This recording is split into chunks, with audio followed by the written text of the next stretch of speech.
নির্বাচনের পিছু ছাড়ছে না সন্দেহ সংশয়। ফেব্রুয়ারিতে জাতীয় নির্বাচন হবে কিনা এ নিয়ে কেউ কেউ প্রশ্ন তুলছেন, কারণ নির্বাচনের পদ্ধতি এবং সংস্কারের মৌলিক বিষয়ে পাল্টাপাল্টি অবস্থান নিয়েছে রাজনৈতিক দলগুলো। এছাড়া সাধারণ মানুষের মাঝে নির্বাচনী হাওয়া লাগতে শুরু করলো কিনা এসব বিষয় নিয়ে ভোটের ট্রেনের 208তম পর্বে আলোচনা করতে চাই। সঙ্গে আছি আমি হাসিব বিল্লাহ। দর্শক, শুরুতে দেখে নিতে চাই রাজনীতির মাঠে আজ যা আলোচনা হলো। আজ ঐকমত্য কমিশনের বৈঠক ছিল এবং সে বৈঠকের শুরুতেই ঐকমত্য কমিশনের সহসভাপতি অধ্যাপক আলী রিয়াজ বলেছেন, আজ একটা সুযোগের জায়গায় এসেছি, এটা হারানো যাবে না। বেশ কিছু বিষয়ে ঐকমত্য হচ্ছে এবং বেশ কিছু বিষয়ে ঐকমত্য হচ্ছে না, এ নিয়ে আমরা আলাপ করব। এরপরে আমরা দেখতে পাচ্ছি মিলিটারি অপারেশন পরিদপ্তরের স্টাফ কর্নেল শফিকুল ইসলাম বলেছেন, নির্দেশনা এলে অবাধ সুষ্ঠু নির্বাচনের জন্য প্রস্তুত সেনাবাহিনী। আজ এক ব্রিফিংয়ে তিনি একথা বলেন। এদিকে জাতীয় নাগরিক পার্টি উত্তরাঞ্চলে যে তাদের পদযাত্রা করছে, সেখানে নাহিদ ইসলাম বলেছেন, পুরাতন বন্দোবস্ত পরিবর্তন করা ছাড়া নতুন বাংলাদেশ গড়ে তোলা সম্ভব হবে না। এদিকে বিএনপির জ্যেষ্ঠ যুগ্ম মহাসচিব রুহুল কবির রিজভী বলেছেন, আনুপাতিক ভোট স্বৈরতন্ত্রের দিকে নিয়ে যাবে, স্থানীয় কেউ নেতা হতে পারবে না। দর্শক, এই বিষয়গুলো নিয়ে আমরা আলাপ করতে চাই। আজ ভোটের ট্রেনে আলাপ করার জন্য যুক্ত আছেন চট্টগ্রাম বিশ্ববিদ্যালয়ের রাজনীতি বিজ্ঞান বিভাগের অধ্যাপক আক্কাছ আহমদ।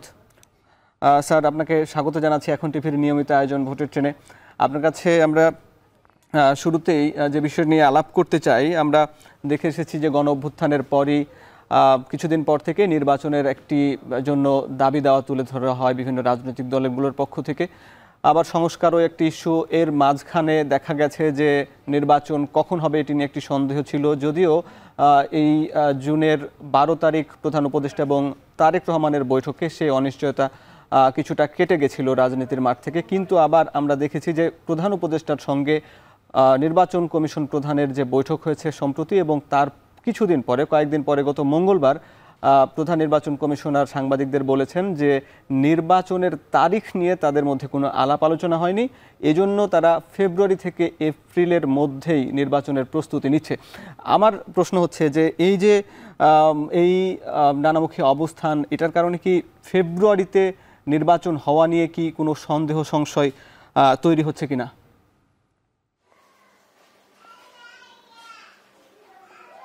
ধন্যবাদ আমাকে মন্তব্য করার সুযোগ দেওয়ার জন্য আপনাকে ধন্যবাদ জানাচ্ছি। আসলে এটা আমি বলবো যে আমরা আগের যে কেয়ারটেকার গভর্নমেন্টের যে নির্বাচনগুলো দেখেছি, সেখানে কিন্তু 3 মাসের মধ্যে সংস্কার প্রক্রিয়া এবং ইলেকটোরাল যে প্রসেস, সেটা সম্পন্ন করেই কিন্তু নির্বাচন হয়েছে। কাজেই একটি নন কেয়ারটেকার গভর্নমেন্ট বলেন বা ইন্টারিম গভর্নমেন্ট বলেন বা যে কোনো ধরনের স্পেশাল গভর্নমেন্ট বলেন, সেটা যদি উদ্যোগ গ্রহণ করে দ্রুত সময়ের মধ্যে নির্বাচন করা সম্ভব। ইভেন আমি বলবো যে এটা ফেব্রুয়ারির মধ্যেই ইলেকশন করা সম্ভব।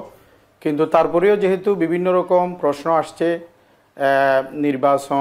নির্বাচনী সংস্কার, ইলেকটোরাল যে রিফর্ম, সেটার জন্য যেহেতু সময়ের প্রয়োজন, রাজনৈতিক দলের মধ্যে সংস্কার প্রয়োজন এবং আমাদের যে গণতান্ত্রিক প্রক্রিয়া সেগুলোতে সংস্কার প্রয়োজন। আমাদের যে রাজনৈতিক প্রতিষ্ঠানগুলো, আমি যদি প্রথম থেকে যদি বলি যে আমাদের যে জুডিশিয়ারি বলেন, এক্সিকিউটিভ বলেন, লেজিসলেচার বলেন, প্রত্যেকটি রাজনৈতিক প্রতিষ্ঠানের মধ্যে সংস্কার দরকার, সংবিধানের মধ্যে সংস্কার দরকার। যেহেতু এটা একটি নতুন সরকার এবং একটি নতুন অভিজ্ঞতার মধ্যে দিয়ে যাচ্ছে, সেই জন্য সব কিছু যেহেতু নতুনভাবে ঢেলে সাজাতে হচ্ছে, সেজন্য কিছু সময়ের আমার মনে হয় প্রয়োজন হতে পারে। সেক্ষেত্রে আমার মনে হয় এখন থেকে যদি শুরু করি, এখন তো আপনার জুলাই, তো আমাদের যদি ফেব্রুয়ারি পর্যন্ত যদি সময় হয় তাহলে প্রায় 4-5 মাস সময়। তো আমার মনে হয় এটা ফেব্রুয়ারির মধ্যেই করা সম্ভব। যদি ফেব্রুয়ারি যদি নাও হয় তাহলে এটা অবশ্যই এপ্রিলের মধ্যে ইলেকশন করা সম্ভব।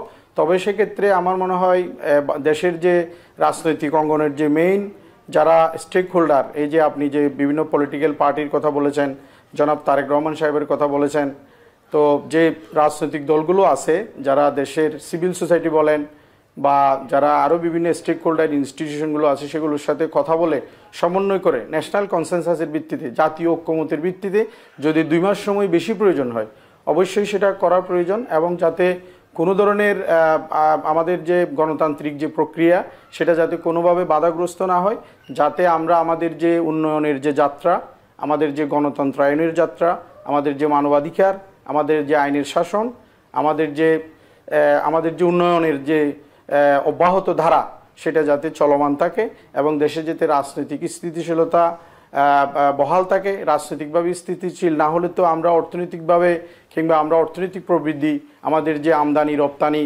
আমাদের যে সিকিউরিটি এবং সার্বভৌমত্ব স্বাধীনতা সব কিছুর কথা যদি আমরা চিন্তা করি, অবশ্যই আমাদের গণতান্ত্রিক প্রক্রিয়ার মধ্য দিয়ে যেতে হবে।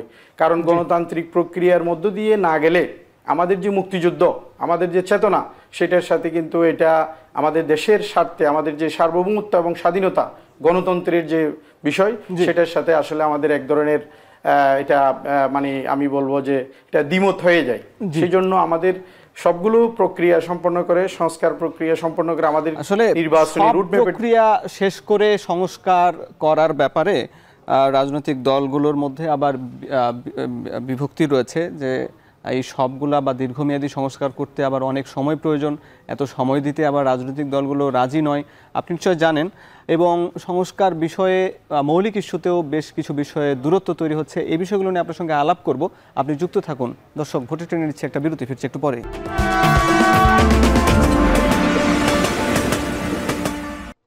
বিরতির পর স্বাগত। ভোটে টেনে আলোচনা করছি চট্টগ্রাম বিশ্ববিদ্যালয়ের রাজনীতি বিজ্ঞান বিভাগের শিক্ষক অধ্যাপক আক্কাস আহমদের সঙ্গে। স্যার, আমরা যে বিষয়টা আলাপ করছিলাম সে জায়গায় যদি আবার ফিরে যাই, যেখানে রাজনৈতিক দলগুলো তো এখন ঐকমত্যে পৌঁছাতে পারেনি, বিশেষ করে গত 2 দিনের বৈঠক কিছুটা ইতিবাচক হলেও যে বেশ কিছু বিষয়ে একমত হচ্ছে। আমরা দেখেছি যে রাষ্ট্রপতির ক্ষমা প্রদর্শন এবং বিচার বিভাগের আলাদা বিভাগ ছড়িয়ে দেয়া, এবং একই সঙ্গে আমরা দেখেছি যে বেশ কিছু বিষয়ে ঐকমত্য হচ্ছে। কিন্তু যেখানে গণতন্ত্রের জন্য মৌলিক বিষয় যে সাংবিধানিক প্রতিষ্ঠানগুলোর নিয়োগ ক্ষমতা প্রদান এবং একই সঙ্গে মানুষের সাধারণ ভোটারদের প্রতিনিধিত্বের জন্য উচ্চকক্ষে সমানুপাতিক পদ্ধতিতে নির্বাচন, এই বিষয়গুলোতে কিন্তু রাজনৈতিক দলগুলো একমতে পৌঁছাতে পারেনি। আসলে এরকম একটা জায়গায় কি স্বাভাবিক গতিতে ঐকমত্যে পৌঁছানো সম্ভব? ধন্যবাদ। আসলে এটা একটা গুরুত্বপূর্ণ প্রশ্ন।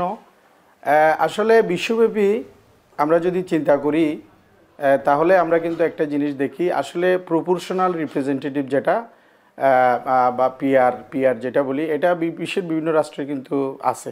আমরা যদি অস্ট্রেলিয়ার কথা ধরি, আমরা যদি আমাদের প্রতিবেশী রাষ্ট্র ভারতের কথায় যদি চিন্তা করি, উচ্চকক্ষ হচ্ছে রাজ্যসভা, নিম্নকক্ষ হচ্ছে লোকসভা। তো রাজ্যসভায় কিন্তু প্রপোর্শনাল রিপ্রেজেন্টেশনের ব্যবস্থা আছে, এবং ব্রিটিশের, ইংল্যান্ডের, ইউকে যে পলিটিক্যাল সিস্টেম, রাজনৈতিক ব্যবস্থা, সেখানে কিন্তু আপনার উচ্চকক্ষ এবং এটাকে বাইক্যামেরাল লেজিসলেচার বলে, দ্বিকক্ষ বিশিষ্ট আইনসভা, সেখানে কিন্তু উচ্চকক্ষে কিন্তু সমানুপাতিক হারে প্রপোর্শনাল রিপ্রেজেন্টেশনের ব্যবস্থা কিন্তু আছে।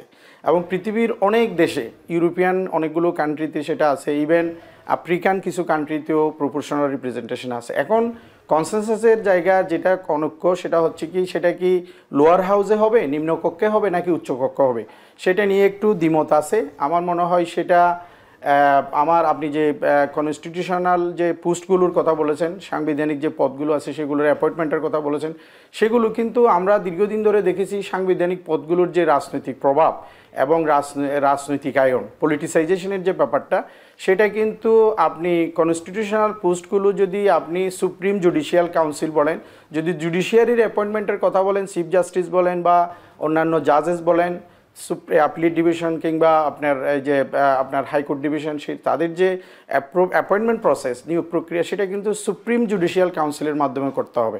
এবং অন্যান্য যে সাংবিধানিক প্রতিষ্ঠানগুলো আছে সেগুলো কিন্তু সুপ্রিম জুডিশিয়াল কাউন্সিল অথবা আলাদা কোনো অটোনোমাস অ্যাপয়েন্টমেন্ট কাউন্সিল করে সেগুলো কিন্তু নিয়োগ দিতে হবে। না হলেই কিন্তু আপনি দেখবেন যে ওই একইভাবে তারা কিন্তু রাজনৈতিক যে প্রভাব, সেটার কিন্তু বাইরে যাবে না। যেই দল বা যেই সরকার ক্ষমতায় আসবে, ওই সরকার ওই দলের মাধ্যমেই কিন্তু অ্যাপয়েন্টমেন্ট হবে, এবং তারা ক্ষমতায় গিয়ে, তারা পদে গিয়ে কিন্তু তারা ওই সরকারের কথার বাইরে যাবে না। কিন্তু আপনার কাছে কেন মনে হচ্ছে যে জুডিশিয়ারির মাধ্যমে নিয়োগ দিলে সেখানে দুর্নীতি হবে না?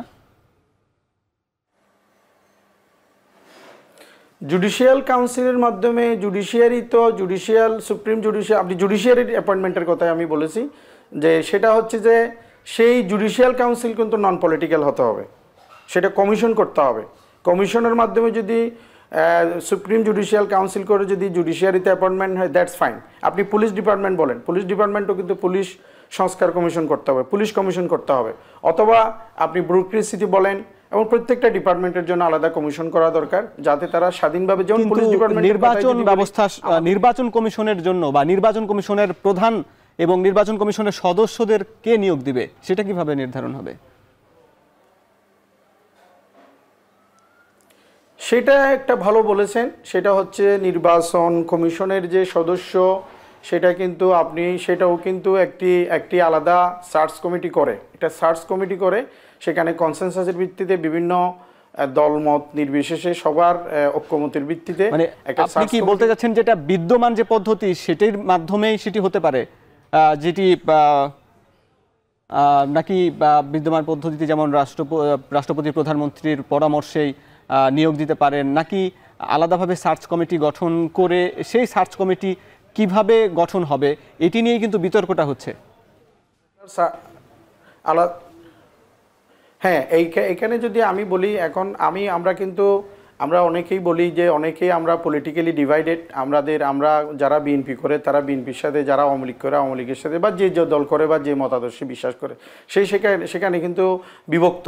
এখন আপনি যদি সেটা যদি একটি স্বাধীন সংস্থার মাধ্যমে বা একটা স্বাধীন কমিশনের মাধ্যমে যদি সেটা করতে চান, তাহলে এটা কিন্তু সম্ভব। আমাদের কিন্তু সিভিল সোসাইটি আছে, আমাদের কিন্তু হাইলি এডুকেটেড পিপল আছে, আমাদের হাইলি উচ্চশিক্ষিত মানুষ আছে, বিদেশি ডিগ্রিধারী আছে, বিশ্ববিদ্যালয়ের অনেক শিক্ষক আছে, যারা কিন্তু রাজনীতির বাইরে এবং তারা নন পলিটিক্যাল, নন পার্টিজান, সেই সমস্ত লোকজন নিয়ে বা সিভিল সোসাইটিতে বা ব্যুরোক্রেসিতে যারা আছে বা অন্যান্য ডিপার্টমেন্টে যারা আছে, তাদের সমন্বয়ে সেখান থেকে সিভিল যারা non political, comparatively non political, তাদেরকে নিয়ে, বা জুডিশিয়ারিতেও থাকতে পারে বা অন্যান্য যে সমস্ত ডিপার্টমেন্টে আমাদের দেশে, তাদের মাধ্যমে একটা স্বাধীন সংস্থা করে তাদের মাধ্যমে এটা সম্ভব, তাদের মাধ্যমে এটা সম্ভব। আপনি বলছেন যদিও ঐকমত্য কমিশন বা সংবিধান সংস্কার কমিশনের প্রস্তাবনা হচ্ছে যে প্রথমে ছিল সাংবিধানিক কাউন্সিল, যেখানে সরকারি দল থেকে 3 জন, বিরোধী দল থেকে 3 জন এবং একজন স্বতন্ত্র থেকে এবং একজন রাষ্ট্রপতি, একজন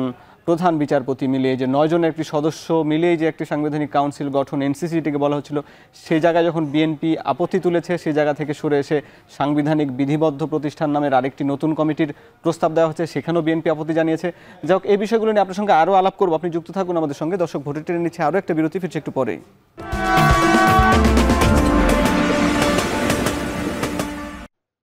বিরতির পর স্বাগত। দর্শক, ভোটের ট্রেনে আলোচনা করছি, যুক্ত আছেন চট্টগ্রাম বিশ্ববিদ্যালয়ের অধ্যাপক আক্কাস আহমদ।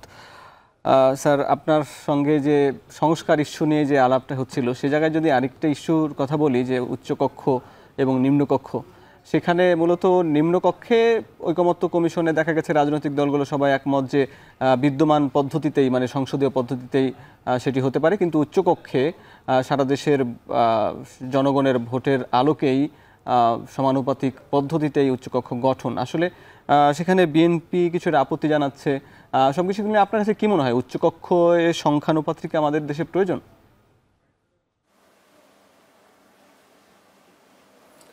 আমাদের দেশে এটা করা যেতে পারে, কারণ হচ্ছে যে কি, আমরা যদি ব্রিটেনের কথা চিন্তা করি, ব্রিটেন কিন্তু জনসংখ্যা আমাদের মতো অত বেশি না, অথবা আমি যদি অস্ট্রেলিয়ার কথা বলি, সেখানেও কিন্তু জনসংখ্যা আমাদের থেকে বেশি না, 3 কোটি মানুষ।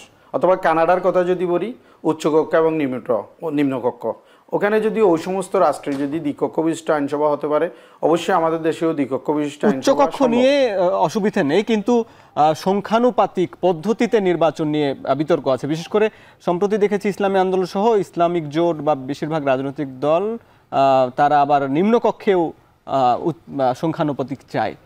আপনি কি মনে করেন, সংখ্যানুপাতিক প্রয়োজন আছে নাকি বিদ্যমান পদ্ধতি হলেই চলবে?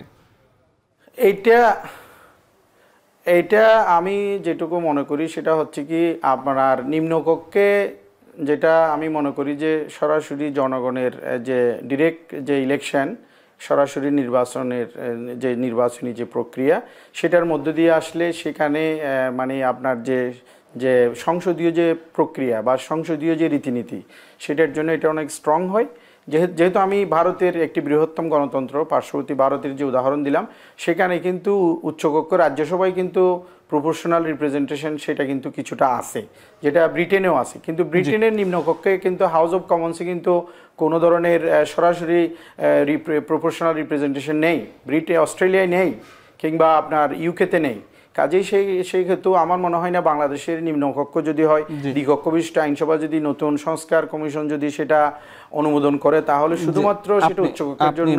উচ্চকক্ষের জন্য আমি একটু আপনার এলাকার কথা জানতে চাই যে চট্টগ্রামের মানুষ রাজনীতিবিদরা একরকম বলছেন, জাতীয়ভাবে ঐকমত্য কমিশনে সংস্কার নিয়ে আলাপ হচ্ছে, মানুষ কতটা ভোটের জন্য প্রস্তুত, নির্বাচনী হাওয়া বইতে শুরু করলো কিনা চট্টগ্রামে? একেবারে একেবারে একেবারে মানে মানুষ খুব উদ্গ্রীব। কারণ আমরা জানি যে আমরা দীর্ঘদিন যাবৎ বাংলাদেশে যে গণতন্ত্র, সেই গণতান্ত্রিক সংস্কৃতি কিংবা আমাদের যে গণতান্ত্রিক যে ধারাবাহিকতা, সেটা কিন্তু আমরা সবাই জানি কি হয়েছে। সেই বিষয়ে আমি কিছু বলতে চাই না।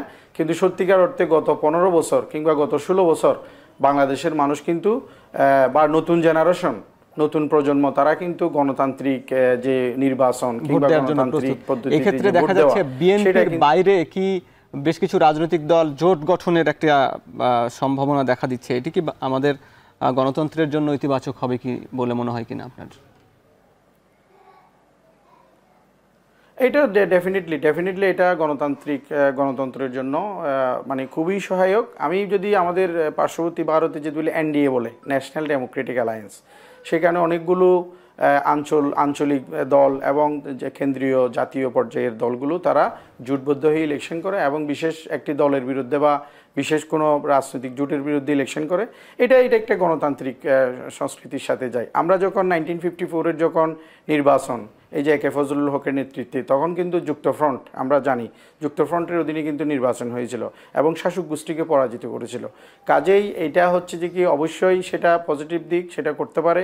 সেটা বিএনপির নেতৃত্বাধীন বিএনপি তার যে অঙ্গ সংগঠন বা অন্যান্য যে দল বা অন্য একটা যদি জোট গঠন হয়, তারাও তাদের সমমনা মতাদর্শের দলগুলো নিয়ে তারা করতে পারে। সেটা সুযোগ আছে, প্রত্যেকটা রাজনৈতিক দলের সেটা সুযোগ আছে। এবং এটা গণতান্ত্রিক সংস্কৃতি বা গণতান্ত্রিক চর্চার জন্য এটা আমি বলবো পজিটিভ, এটা কখনো নেগেটিভ না। জি, আপনাকে অনেক ধন্যবাদ। বাংলাদেশের রাজনীতিতে এমন ইতিবাচক বিষয়গুলোই স্পষ্ট হোক। দর্শক যারা ভোটের ট্রেনের এতক্ষণ দেখছেন, সবাইকে ধন্যবাদ জানিয়ে শেষ করছি।